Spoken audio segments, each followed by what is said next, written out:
au niveau du système de rémunération, comment l'entreprise construit son système de rémunération. Ce que vous en savez, vous, c'est la fiche de paye à la fin. Mais comment, avant, l'entreprise construit son système de rémunération?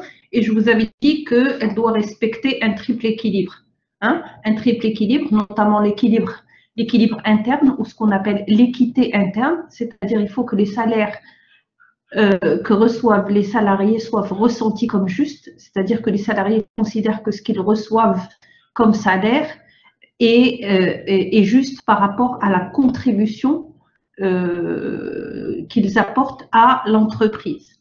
Le deuxième équilibre, c'est, on a parlé de l'équilibre externe. L'équilibre externe, c'est-à-dire par rapport au marché du travail, par rapport aux concurrents, hein, et par rapport notamment aux contraintes réglementaires. C'est-à-dire que l'entreprise ne peut pas payer en dessous de ce qui est payé par ailleurs pour ne pas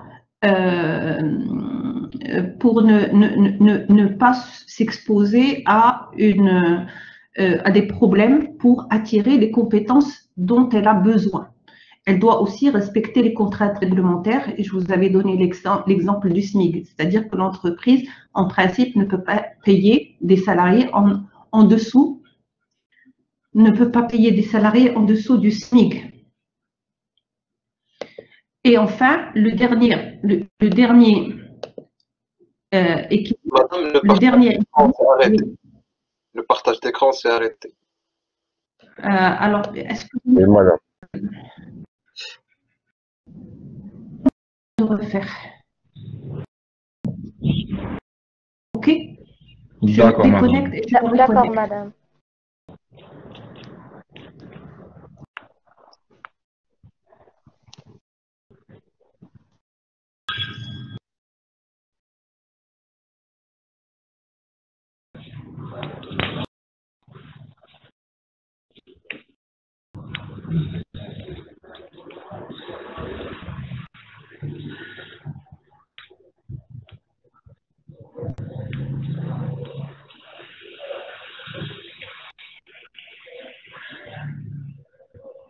C'est bon, madame. C'est bon, madame.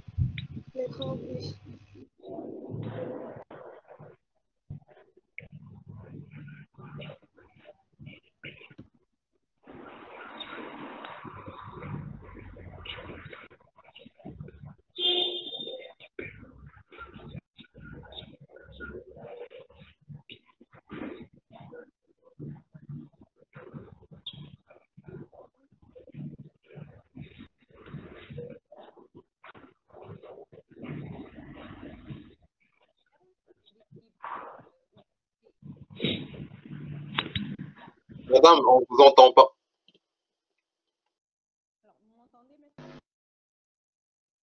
On peut vous entendre, mais c'est genre trop loin.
On a le son, mais on n'a pas le partage d'écran.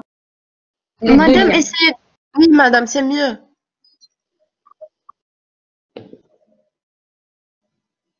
Maintenant, madame, c'est bien. C'est bon, madame. Non, c'est oui. Bien. Alors, je reste sur une seule session. Vous essayez de suivre.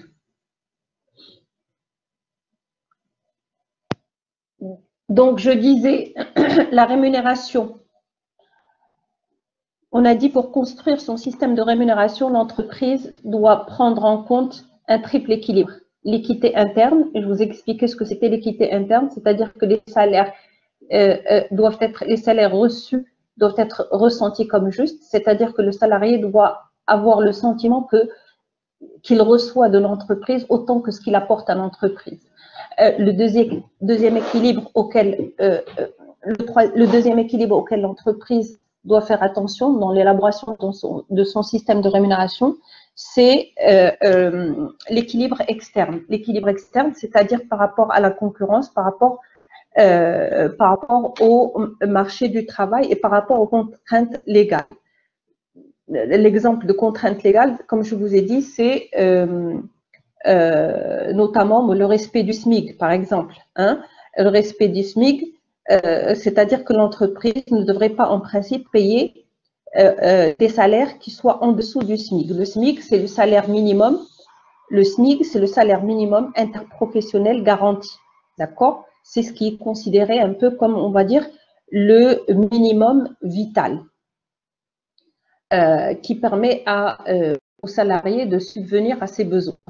D'accord? Et enfin, le troisième équilibre, c'est l'équilibre financier. L'équilibre financier est très important pour l'entreprise dans la mesure où elle doit, l'ensemble des salaires qu'elle paye ne doivent pas remettre en cause son équilibre financier. Sachant que la masse salariale, avec le temps, est appelée à évoluer, et donc les charges risquent de peser beaucoup sur l'équilibre financier de l'entreprise et donc de remettre en cause sa compétitivité. Pour cela, l'entreprise doit élaborer un système de rémunération qui puisse répondre à ce triple équilibre. OK? Sachant que c'est un équilibre, comme on a dit, c'est un équilibre dynamique, c'est-à-dire qu'il faut toujours ajuster en fonction des évolutions que vont connaître notamment par exemple les salaires, mais aussi les différentes situations des salariés dans l'entreprise et aussi en fonction de l'évolution de l'environnement de l'entreprise. Donc, pour élaborer son système de rémunération, on a dit que l'entreprise doit tenir compte de ce triple équilibre. Pour qu'elle le fasse, il faut qu'elle puisse pouvoir élaborer un système de rémunération qui permet à l'entreprise de respecter deux principes. Le premier principe, c'est à travail égal, salaire égal. Hein? À travail égal, salaire égal, c'est-à-dire que deux personnes qui ont le même niveau de qualification, qui vont occuper le même poste, en principe, devraient avoir la même rémunération. Et le deuxième principe, c'est à chacun selon son mérite. C'est normal que celui qui va fournir plus d'efforts, qui sera plus performant, soit plus récompensé. Et donc, pour respecter ces principes et ce triple équilibre, l'entreprise élabore un système de rémunération qui est basé sur deux composantes. La première composante, c'est ce qu'on appelle la rémunération du poste. Hein, la rémunération du poste, c'est-à-dire la partie de la rémunération qui va rémunérer, si vous voulez, la qualification. Hein, comment on va rémunérer le niveau de qualification. Et donc indépendamment de la personne qui va occuper le poste.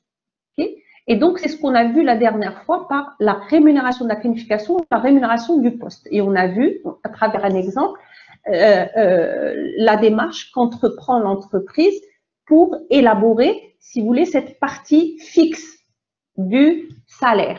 Partie fixe du salaire qui correspond, en fait, à travail égal, salaire égal. OK? Et donc, on a vu que à partir d'une définition de poste, l'entreprise peut faire une évaluation des postes à travers différentes méthodes. On a vu l'exemple de la méthode de cotation de poste qui permet de définir un ensemble de critères et d'octroyer des points aux postes et de pouvoir les classer par la suite pour leur attribuer un niveau de salaire, une valeur. Hein. Donc, ça, c'est la partie, ce qu'on pourrait appeler la partie fixe du salaire qui correspond à la qualification. À côté de cette partie fixe, qui fait que chaque poste indépendamment de la personne qui va l'occuper, chaque poste a un niveau de rémunération de référence qui constitue souvent un minimum, c'est-à-dire la partie, ce qu'on appelle très souvent salaire de base. Et à côté de ce niveau, si vous voulez, de référence, l'entreprise va moduler, c'est-à-dire va faire varier la rémunération en fonction de la performance. La performance, c'est-à-dire les résultats que va obtenir la personne qui occupe le poste. OK? Donc, cette deuxième composante du système de rémunération, c'est ce qu'on peut appeler la rémunération de la façon d'occuper le poste.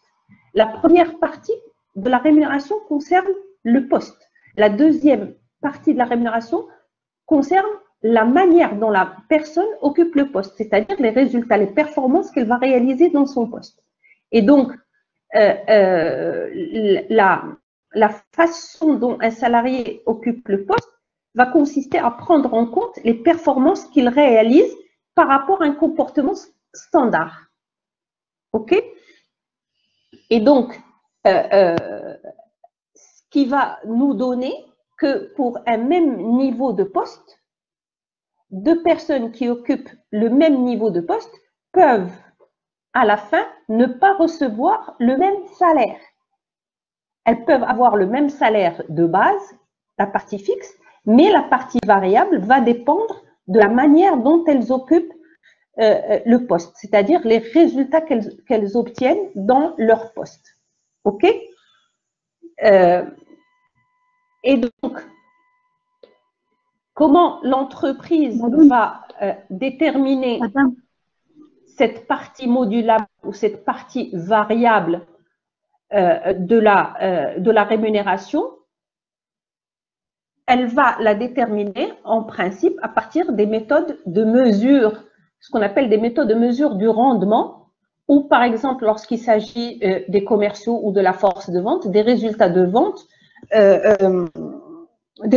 vente qui sont réalisés par la force de vente.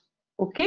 Et aussi, elle peut adopter une fourchette de rémunération qui va faire une fourchette de rémunération, c'est-à-dire un intervalle de rémunération variable en fonction des résultats des résultats obtenus par les personnes qui occupent le poste. Donc, cette partie modulable de la rémunération, OK, elle peut prendre ce qu'on appelle une forme collective ou une forme individuelle. Donc, on va voir des exemples de formes collectives de la rémunération de la performance ou la rémunération, ou ce qu'on appelle aussi la rémunération de la façon d'occuper le poste. Donc, on va voir un exemple de forme collective et on va voir un exemple de forme individuelle. Alors, pour la forme collective, on va prendre l'exemple de la rémunération des chefs de vente. Des chefs de vente, on va dire, c'est des responsables de vente. Donc, leur travail, c'est la vente, on va dire, c'est des commerciaux, si vous voulez. Hein. Et là, on va voir que, suivez bien au niveau de la diapositive, si vous voulez. Vous voyez que le salaire de base pour les différents chefs de vente est le même. C'est le bleu qui est en bas. Madame, le diapo est désactivé. Le partage d'écran est désactivé.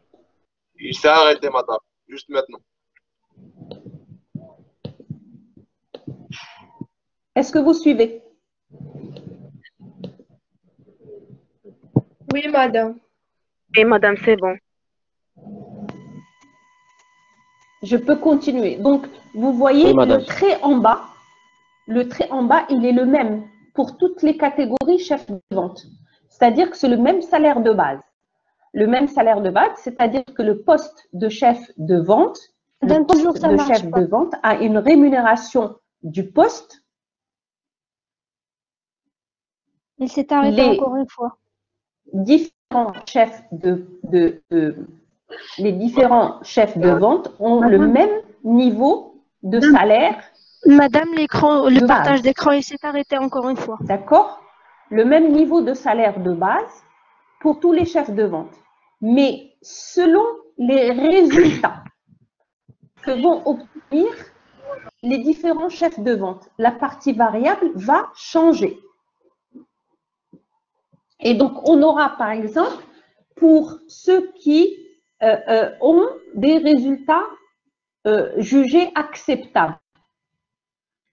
Pour ceux dont les résultats sont jugés acceptables, la partie variable va être de 15% en plus,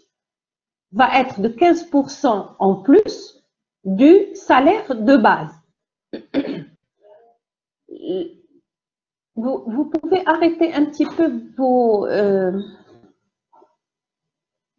vous pouvez arrêter un petit peu pour que je puisse ne pas être trop perturbée par vos... Madame, parce qu'on ne voit rien. Le partage d'écran est toujours... Donc, je disais,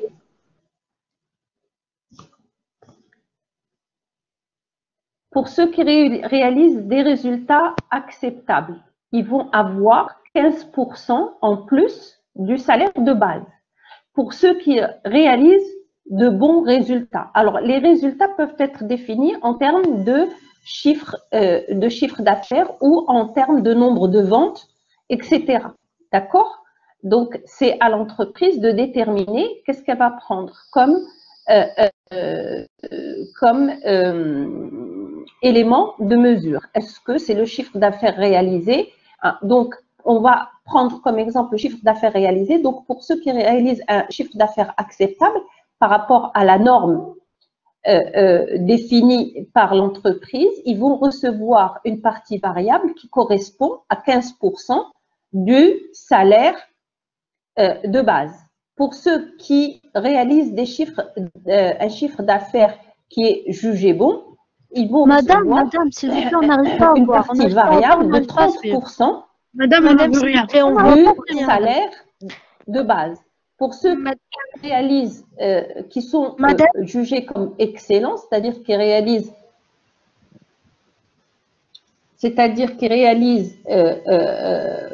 de très bons niveaux de chiffre d'affaires, ils peuvent recevoir jusqu'à... Madame, s'il vous plaît, on ne voit rien. Ils peuvent percevoir jusqu'à 50% de salaire. Madame, on ne voit pas le diapo. En plus. Et Oui, pour madame. ceux qui ont des résultats exceptionnels, pour ceux qui réalisent des résultats exceptionnels, leur partie variable peut aller jusqu'à 80% du salaire de base. Donc, vous avez pour Madame, le la diable, force de vente que sont les chefs de vente.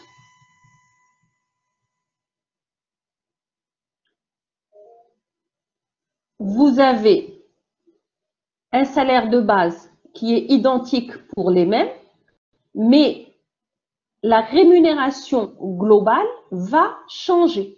C'est-à-dire, deux chefs de vente vont avoir le même salaire de base, mais à la fin ne vont pas avoir la même rémunération globale.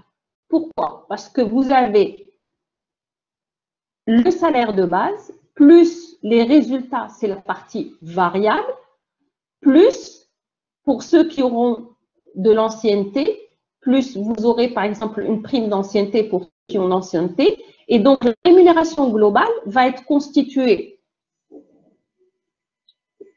La rémunération globale va être constituée du salaire de base. Madame, on ne voit pas le diapo. Plus la partie variable qui est liée au résultat. Madame, Plus Madame, le partage d'écran n'est pas affiché. L'ancienneté, et c'est ce qui va donner la rémunération globale pour cette catégorie Elle ne peut pas. chef de vente. Madame, s'il vous plaît, est-ce que vous pouvez Oui, répéter madame, cette c'est bon. C'est bon. structure? C'est bon? Madame, est-ce que vous pouvez réexpliquer cette partie? Oui, madame.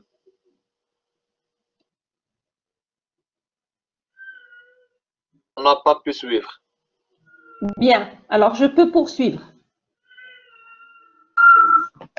Donc ça, c'est un exemple. Est-ce que à partir de cet exemple, vous avez compris la partie qui est la rémunération du poste? La partie qui est la rémunération du poste, c'est ce qui correspond au salaire de base. Donc le poste de chef de vente va avoir le même niveau de salaire de base.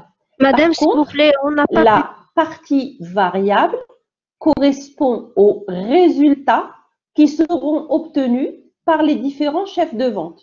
Un chef de vente va avoir un meilleur chiffre d'affaires ou un meilleur niveau de vente qu'un autre. Et c'est normal qu'il perçoive plus que celui qui a eu des résultats moins bons. Donc, c'est respecter le principe à chacun selon son mérite, à chacun selon son diplôme. Ça va nous donner le même niveau de salaire. Cette partie salaire de base, c'est ce qui est défini à partir de la rémunération du poste.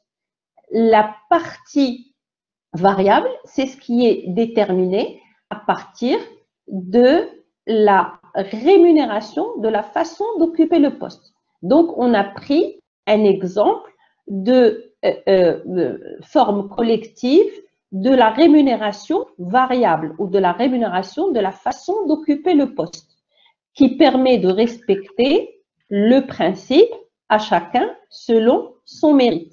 Et donc, vous voyez que deux salariés qui occupent le même poste avec le même niveau de qualification peuvent avoir le même salaire de base, mais ne pas avoir la même rémunération à la fin.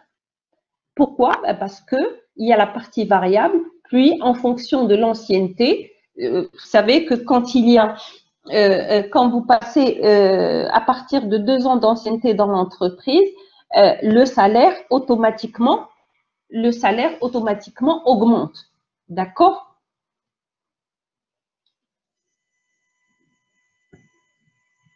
Bien, alors je vais arrêter un petit peu l'enregistrement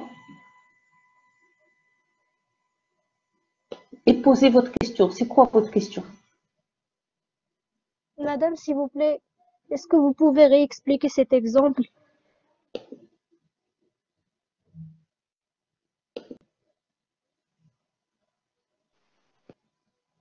Madame, est-ce que vous m'entendez?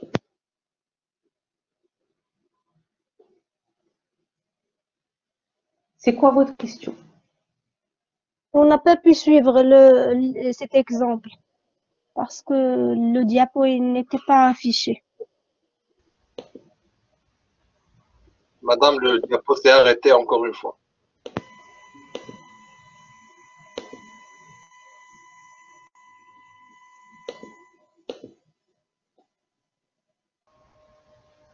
C'est bon, madame. Alors, vous avez l'écran maintenant. Vous voyez l'écran? Oui. Oui. Madame, j'ai une question, s'il vous plaît. Madame?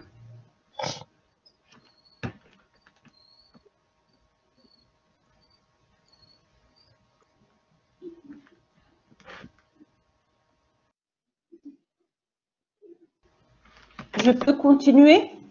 Madame? J'ai une question, s'il vous plaît, madame.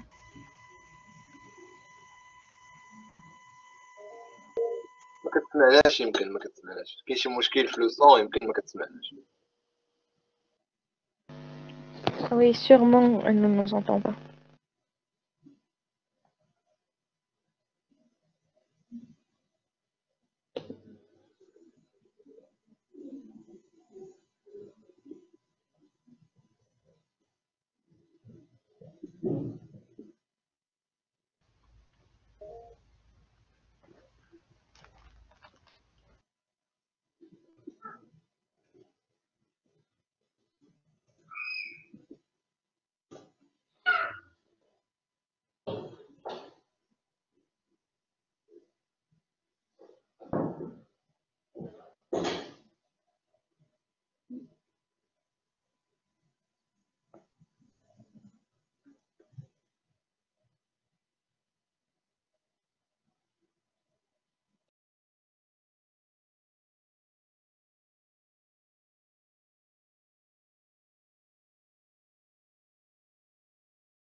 Est-ce que vous m'entendez?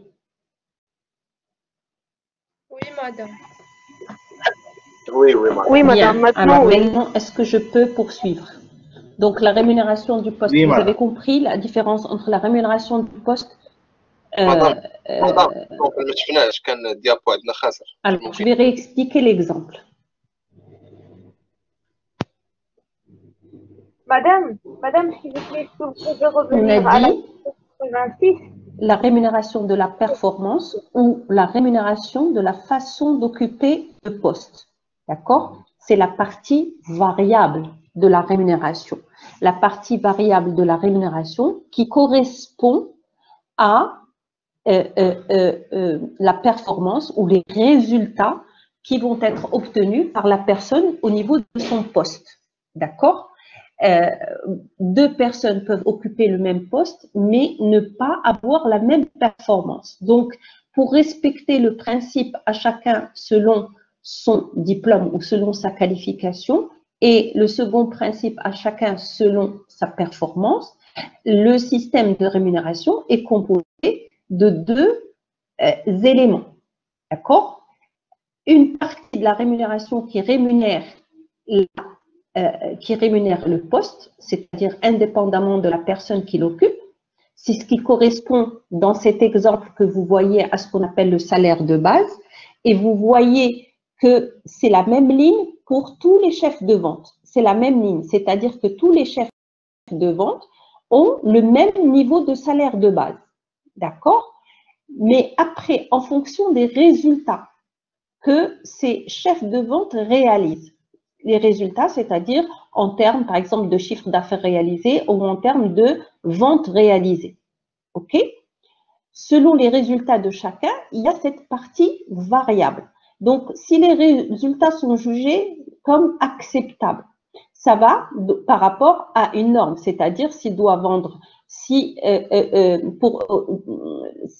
dans son poste, il doit vendre 10 et qu'il vend 15, on va juger ces résultats comme étant acceptables et donc la partie variable va correspondre à 15% en plus du salaire de base. Pour ceux qui réalisent des résultats qui sont jugés bons, on va dire qui réalise, par exemple, si la norme, si le standard est 10 et que lui réalise 20, il va avoir 30% en plus de son salaire de base. Pour ceux qui réalisent des résultats excellents, c'est-à-dire qui vont au-delà, qui réalisent de très bonnes performances en termes de chiffre d'affaires ou en termes de vente. Ils peuvent aller jusqu'à 50% en plus de leur salaire de base. Et pour ceux qui réalisent des résultats supérieurs, c'est-à-dire que s'ils doivent réaliser 10 et qu'en réalité, ils en réalisent, c'est un exemple, hein, s'ils en réalisent 40 ou 50, ils peuvent aller jusqu'à 80% du salaire de base.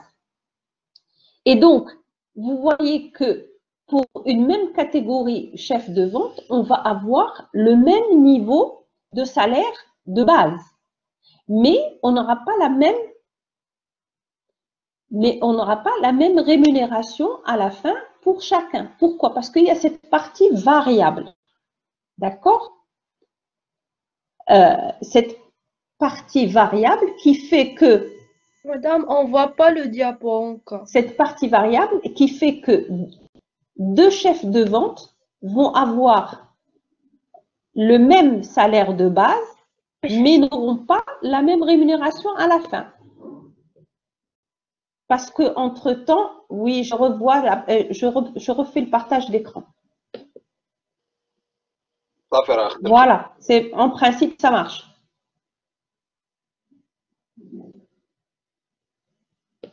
Ça marche. Oui, oui, ça marche, madame. Non, ça ne marche pas.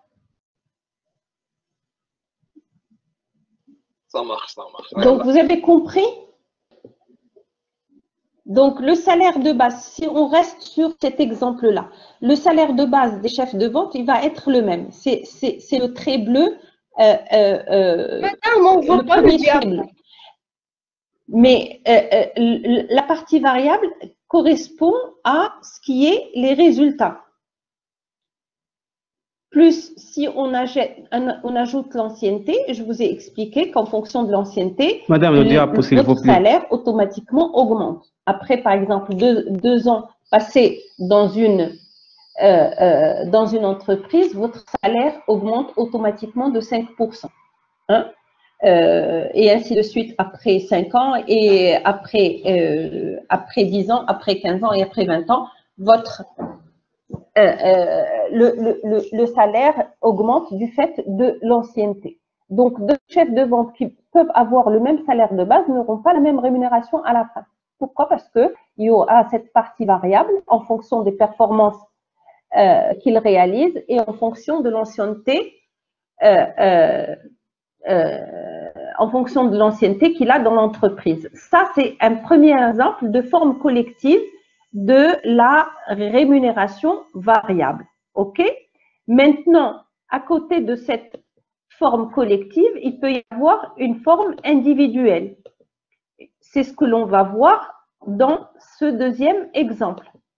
Une forme individuelle où on va… Madame, on voit pas le diapo. Peut définir le diapo un niveau de salaire de base qui correspond à la rémunération du poste et une partie variable en fonction des performances au niveau Non, c'est impossible يكون مشكل غير من عندها parce qu'on ne peut pas voir nous aussi. D'abord ما كيدوي يتخدم عنده. Donc au niveau de cette partie, de cette forme, actualiser la page, actualiser de cette forme individuelle de la rémunération de la performance. Vous avez, l'entreprise peut définir des niveaux de poste. Hein? Les postes de niveau 1, donc vous voyez, c'est ce que vous voyez en bas, niveau de poste. Il y a des postes de niveau 1, des postes de niveau 2, des postes de niveau 3, etc. Puis, vous avez les niveaux, hein? Vous avez ce que vous voyez en vertical, les niveaux de rémunération. Donc, la ligne en bas, si on prend les postes de niveau 1, les postes de niveau 1, on va dire par exemple les postes qui demandent une qualification, qui ne demandent pas une grande qualification. Les postes de niveau 1, tous les postes qui correspondent à un niveau de qualification de catégorie 1 ont un salaire ou une rémunération du poste qui correspond à 100. D'accord? Et entre 100 et 120, c'est le niveau de performance. Le niveau de performance qui est défini, c'est-à-dire que si deux personnes qui sont dans un poste de niveau 1, OK, vont avoir un salaire de base de 100, mais en fonction de leur performance, ils peuvent avoir entre 100 et 120 en plus. C'est la partie variable. Le diapo est toujours bloqué chez nous. Nous n'arrivons plus à suivre. خويا راه غيكون enregistrement من بعد ياك وراه المشكل ماشي من هي انا هادشي اللي Je m'excuse. J'ouvre une petite parenthèse, s'il vous plaît. Moi, le partage d'écran, il est visible. Moi, je le vois. Je vois que c'est partagé. Quand ça n'est pas partagé, ça me le signale. Donc là, c'est partagé, s'il vous plaît. Donc, si vous pouvez juste arrêter un petit peu pour que je puisse compléter mon explication. Il serait plus utile pour vous de me poser des questions si vous n'avez pas compris. Vous pouvez les écrire et je peux vous répondre par le chat. D'accord? Donc, vous dites que c'est bloqué. Je pense que c'est à votre niveau. Donc, vous réactualisez votre page. OK? Donc, je vais encore faire une dernière tentative et vous essayez de suivre, s'il vous plaît. Mais si je reçois des notifications à longueur, je ne peux pas compléter mon explication. Donc, s'il vous plaît, essayez de faire un effort. Je vais essayer de refaire le partage.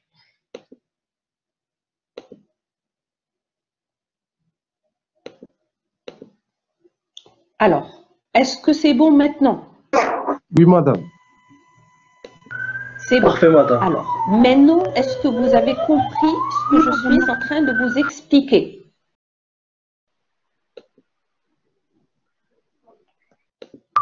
Oui, madame, est-ce que vous reprenez. avez compris ce que je suis en train de vous expliquer? Bien. Non, Alors, madame. suivez avec moi cette forme individuelle de la performance.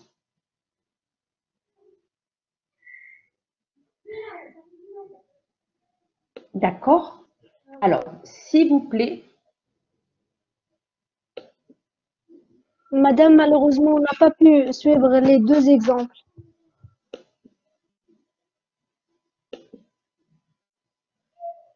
S'il vous plaît, écoutez bien.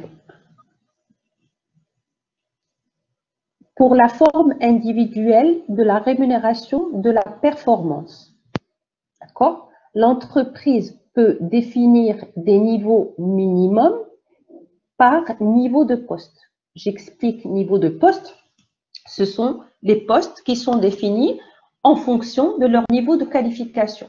Par exemple, on va dire tous les postes qui sont les postes d'assistante, de secrétaire, d'aide comptable, etc. sont des postes de niveau 1. Et donc, ces postes-là ont un salaire de base ou ce qui correspond, si vous voulez, à la rémunération du poste, qui est de 100. Entre 100 et 120, entre 100 et 120, c'est la partie variable. C'est-à-dire que deux personnes qui sont au même niveau de poste peuvent avoir une partie variable qui peut aller de 110, par exemple, 105, 110, jusqu'à un maximum de 120 en fonction de leur performance. OK?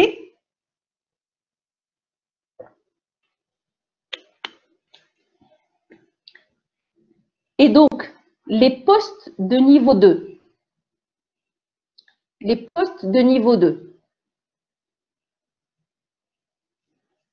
vont avoir un salaire de base qui correspond au maximum de la rémunération des postes de niveau 1. Vous suivez?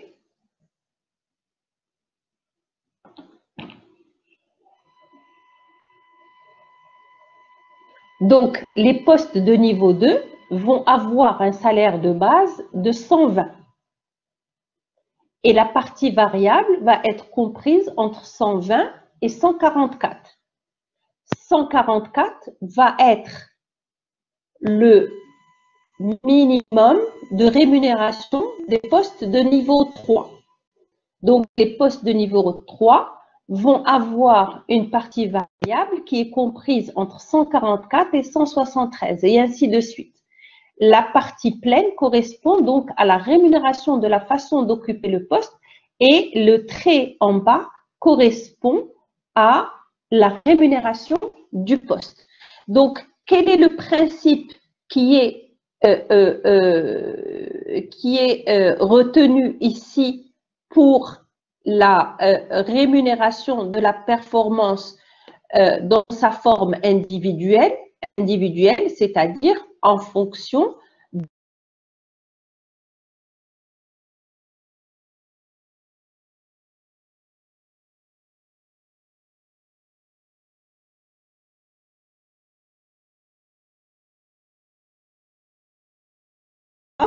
une rémunération qui sera comprise entre, pour les postes par exemple de niveau 1, qui sera comprise entre 100 et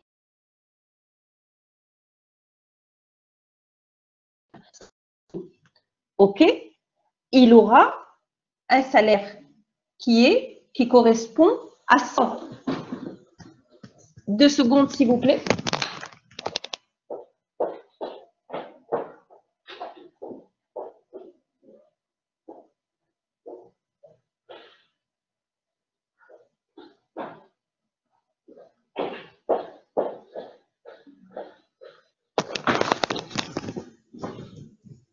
Allô? Bien. Alors, vous m'entendez là? Donc, le maximum que peut avoir quelqu'un,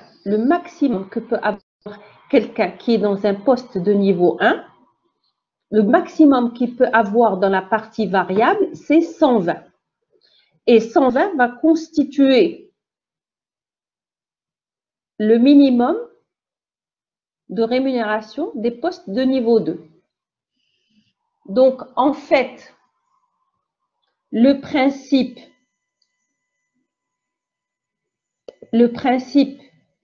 qui est retenu pour définir la rémunération de la performance à ce niveau-là, le principe qui est retenu, c'est que la rémunération de la performance, le rapport entre la rémunération de la performance et la rémunération du poste ne doit pas être supérieur à 20%. D'accord? C'est-à-dire que la rémunération de la performance doit constituer au maximum 20% de la rémunération du poste. Et on va avoir différents niveaux de performance par poste. C'est ce que je vous ai expliqué. Si on prend par exemple les postes de niveau 1, vous aurez des personnes qui pourront avoir 100, d'autres qui pourront avoir 105, d'autres qui pourront avoir 110.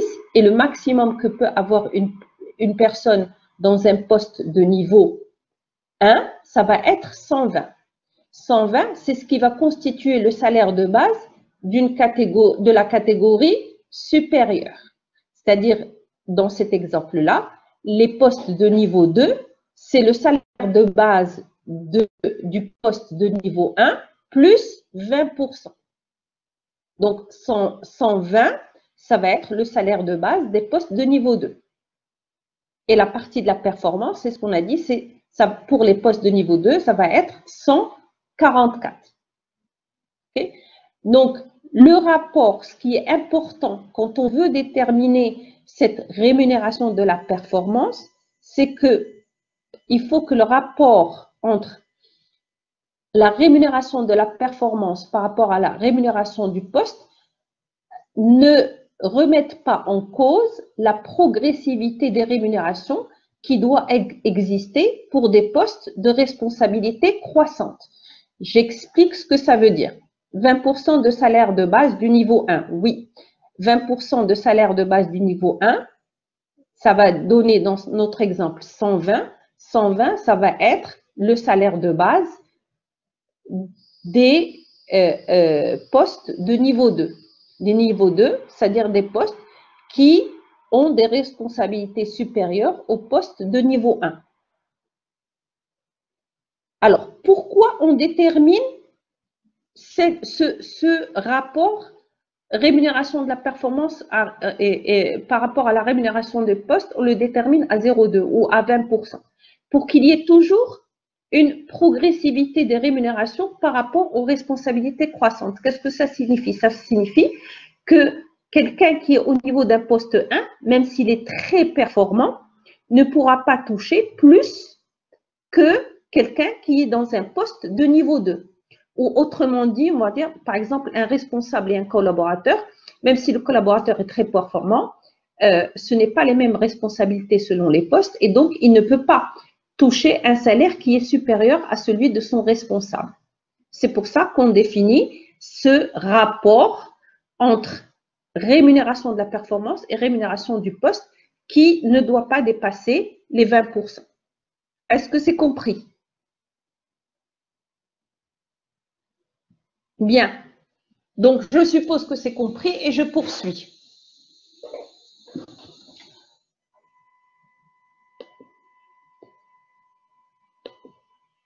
Donc, vous voyez, on a l'entreprise pour déterminer son système de rémunération. On a vu comment elle définit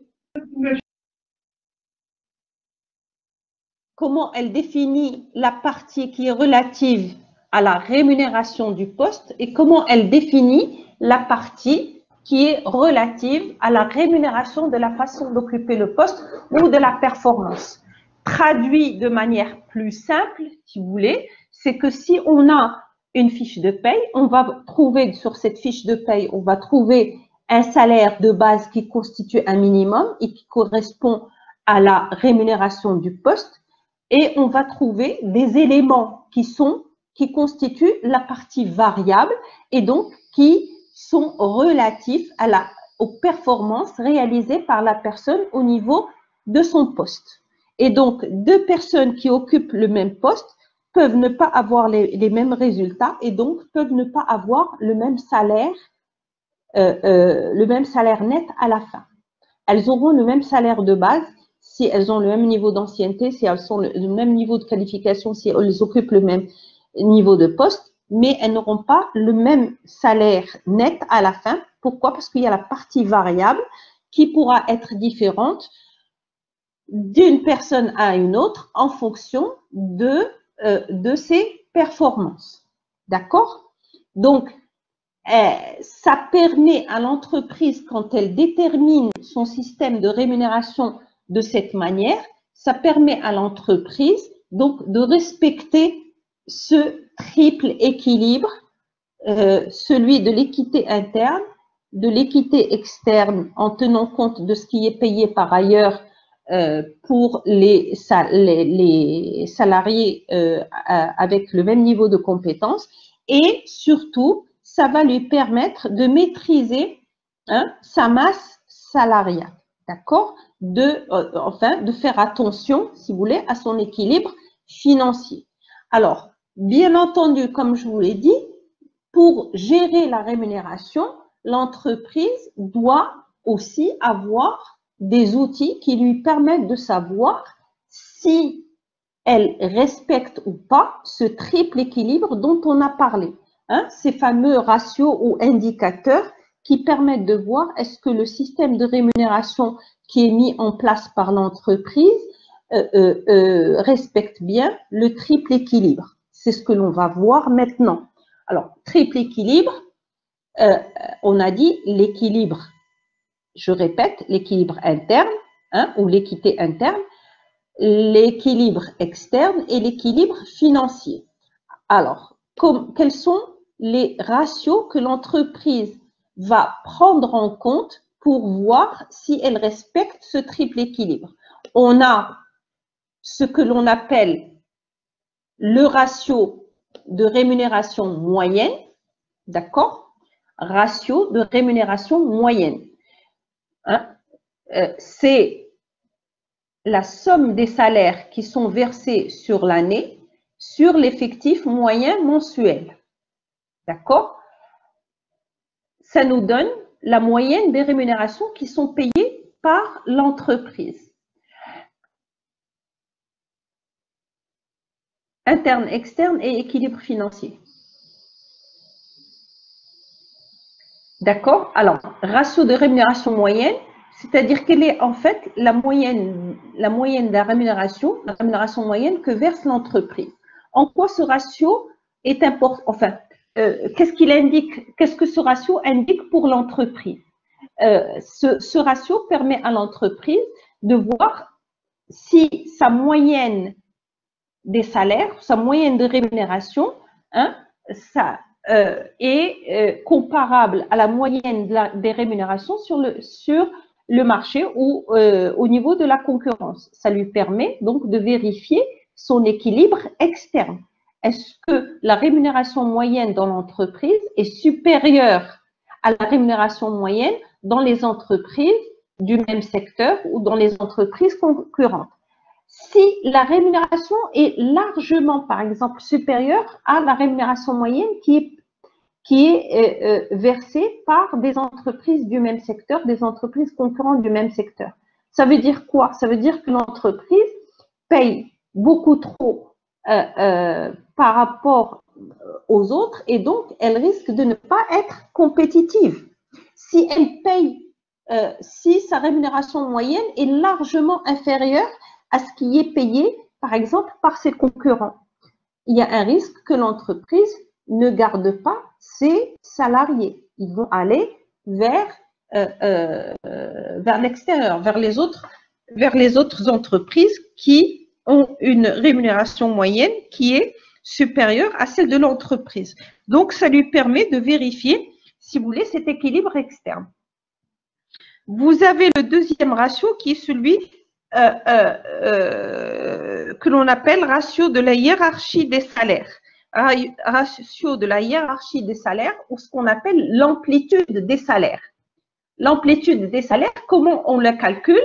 C'est le salaire moyen des catégories socio-professionnelles les mieux payées dans l'entreprise, bien entendu. Salaire moyen des catégories socio-professionnelles les mieux payées dans l'entreprise sur le salaire moyen des catégories socio-professionnelles les moins rémunérées dans l'entreprise ou les moins payées, si vous voulez, dans l'entreprise. S'il y a un trop grand écart, une trop grande amplitude entre les salaires les plus élevés et les salaires les moins élevés dans l'entreprise, c'est ce qu'on appelle l'amplitude, un écart très important entre les salaires les plus élevés et les salaires les moins élevés, il y a risque de ne pas avoir d'équité interne. D'accord? Donc, le ratio de hiérarchie des salaires ou l'amplitude des salaires permet de vérifier l'équité interne. Ça veut dire que là, l'entreprise, pour les salaires pour les catégories socio-professionnelles les plus élevées, elle paye, qui sont en général assez réduites dans l'entreprise, paye des salaires qui sont beaucoup trop élevés par rapport aux catégories socio-professionnelles les moins bien payées. Et donc, ça peut remettre en cause ce sentiment d'équité.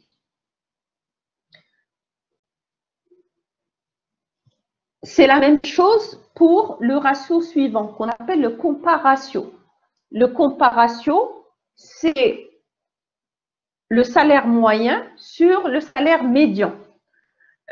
Salaire moyen, on a vu, salaire moyen, c'est la moyenne des salaires. Sur le salaire médian, c'est, si vous voulez, la médiane des salaires. Vous savez ce que c'est qu'une médiane? Si on prend un salaire médian, c'est, vous prenez, par exemple, si vous avez un effectif de 100 dans l'entreprise, vous divisez cet effectif par 2, ça fait 50, et donc c'est le salaire qui correspond au poste de la 50e personne. C'est le salaire médian. Donc, le comparatio aussi, si vous avez fait un peu de statistiques, vous allez comprendre. Le comparatio, si on a une trop grande dispersion de ce comparatio, ça veut dire là aussi que l'équité interne est remise en cause dans l'entreprise. OK? Donc, vous voyez que pour chaque politique, pour chaque pratique de gestion que l'entreprise met en place, elle a aussi des indicateurs qui lui permettent de vérifier si sa pratique de gestion est efficace ou pas. La même chose, c'est ce qu'on a vu pour le recrutement, c'est ce qu'on voit pour la rémunération. Donc, ces indicateurs ou ces ratios lui permettent de vérifier est-ce que sa grille de rémunération, son système de rémunération respecte ce triple équilibre. Donc, on a vu le ratio de rémunération moyenne permet de vérifier l'équilibre externe. La hiérarchie des salaires ou l'amplitude des salaires ainsi que le comparatio permettent de vérifier l'équité interne. Et vous avez aussi le ratio d'accroissement des rémunérations. Ratio d'accroissement des rémunérations, c'est le pourcentage d'accroissement des salaires de l'entreprise par rapport au pourcentage d'accroissement des salaires du secteur. Et donc, ce ratio, est-ce que les salaires de l'entreprise augmentent plus vite ou moins vite que les salaires du secteur? Et donc, ce ratio-là permet lui aussi, comme le premier, de vérifier, l'équilibre externe. Reste un dernier point, c'est l'équilibre financier. L'équilibre financier, comment on va vérifier l'équilibre financier?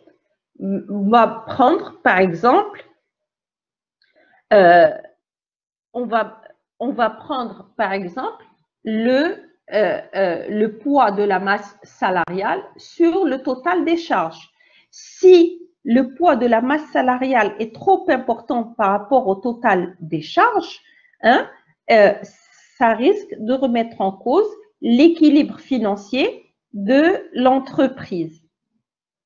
D'accord? Donc, vous voyez que il y a d'autres ratios, bien entendu, je vous ai donné quelques-uns de ces ratios, juste pour vous dire que toute pratique de gestion qui est mise en place dans l'entreprise est accompagnée d'indicateurs qui lui permettent de vérifier si ce qu'elle a mis en place est efficace ou pas. S'il correspond, par exemple, dans le cas de la rémunération, s'il correspond aux différents équilibres que l'entreprise doit surveiller au niveau de son système, de rémunération.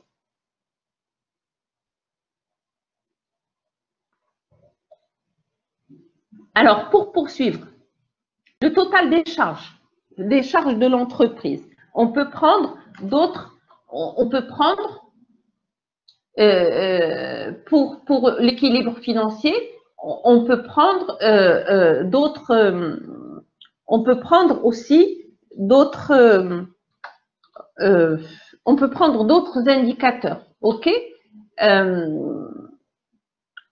Je vais vous en donner d'autres.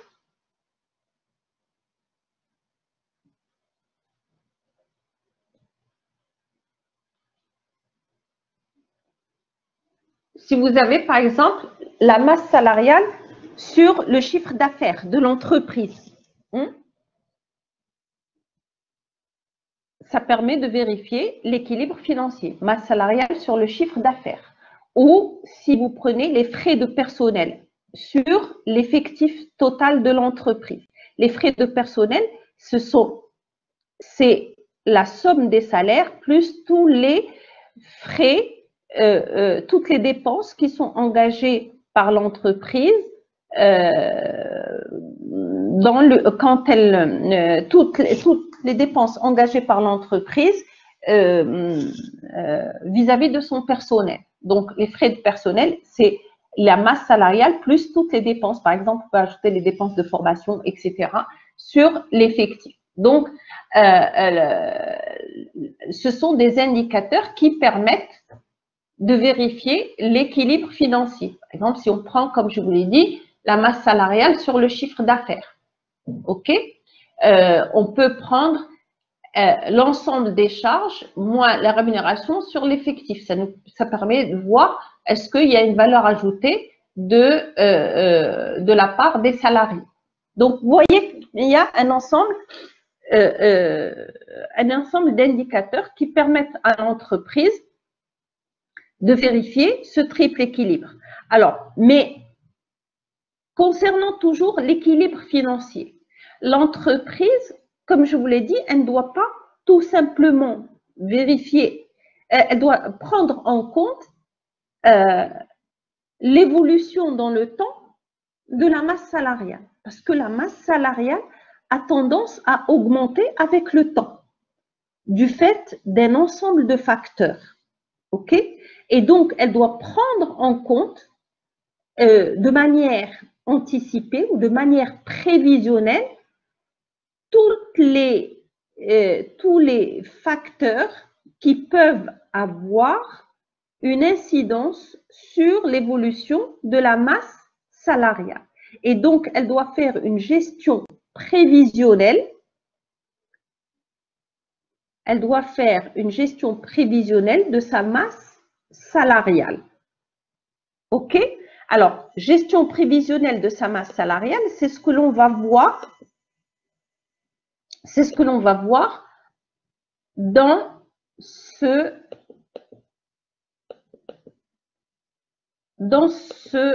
nouveau point concernant le système de rémunération. Donc, comme je vous l'ai dit, l'entreprise doit faire une gestion prévisionnelle de sa masse salariale. Gestion prévisionnelle de sa masse salariale, c'est-à-dire doit savoir anticiper les déséquilibres qui peuvent se poser au niveau de sa rémunération ou de sa masse salariale et remettre en cause son équilibre et qui risque de remettre en cause son équilibre financier.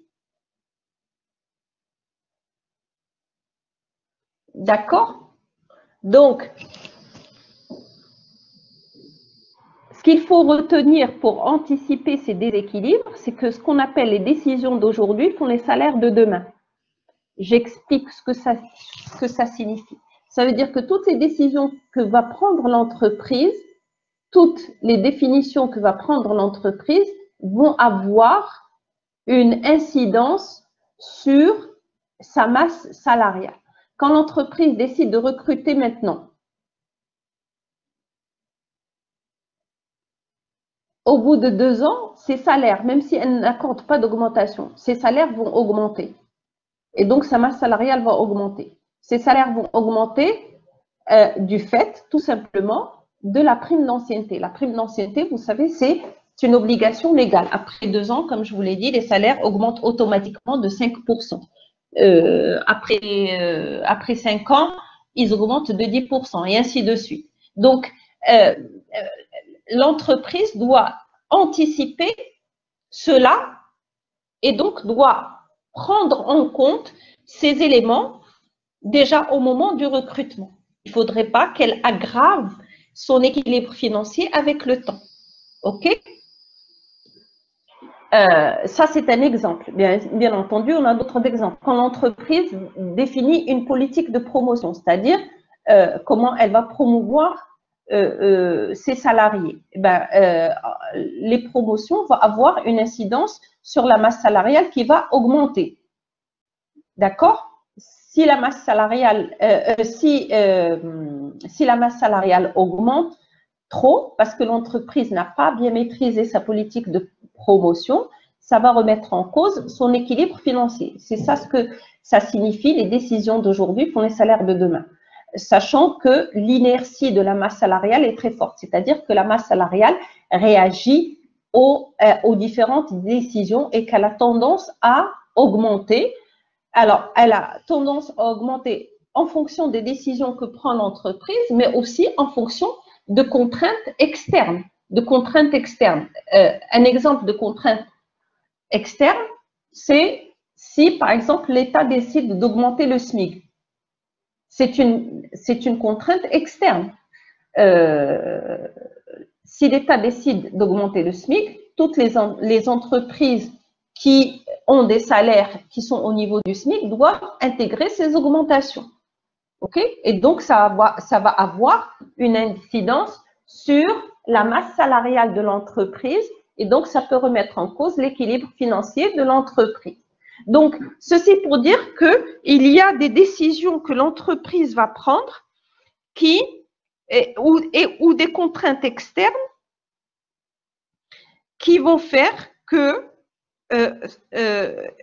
il y a des déséquilibres qui peuvent se poser et qui peuvent remettre en cause l'équilibre financier, qui vont donc alourdir la masse salariale et donc remettre en cause l'équilibre financier de l'entreprise. OK?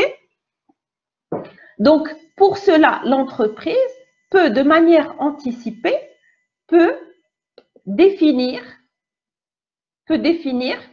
quels sont les facteurs. De manière anticipée, elle peut prendre en compte les facteurs de variation, c'est-à-dire les éléments qui peuvent faire varier la masse salariale, soit du fait de décisions de l'entreprise, soit du fait de contraintes externes qu'elle doit intégrer. OK? Et donc, là, parmi les facteurs de variation de la masse salariale que l'entreprise peut prendre en compte de manière anticipée et donc qui vont lui permettre d'ajuster ses décisions en fonction de l'incidence de ces facteurs-là sur la masse salariale, il y a ce qu'on appelle l'effet de masse, l'effet de structure, l'effet GVT. GVT, ça veut dire glissement, vieillissement, technicité. L'effet glissement, vieillissement, technicité. Je reviendrai bien entendu sur ces effets pour mieux les expliquer. Il y a l'effet Noria. L'effet Noria ou ce qu'on appelle l'effet entrée-sortie. Là aussi, je reviendrai sur chacun de ces effets pour les expliquer à travers des exemples. Glissement, vieillissement, technicité. Oui, c'est effectivement ça. Et l'effet de report. Alors, bien entendu, je vous donne quelques-uns des facteurs de variation de la masse salariale. Je ne vous donne pas tout en détail. On reviendra sur certains de ces facteurs-là. Donc, là,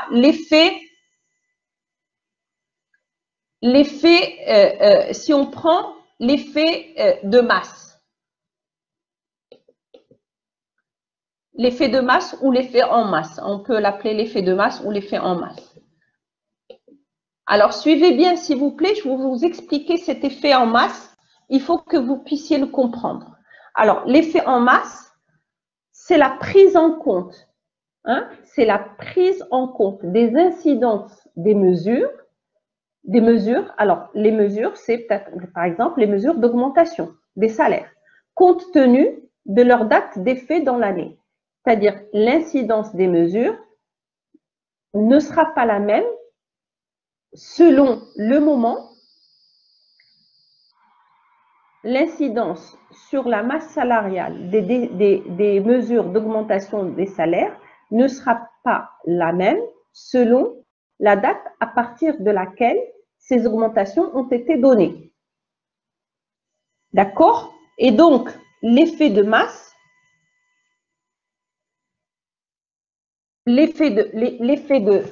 masse, si on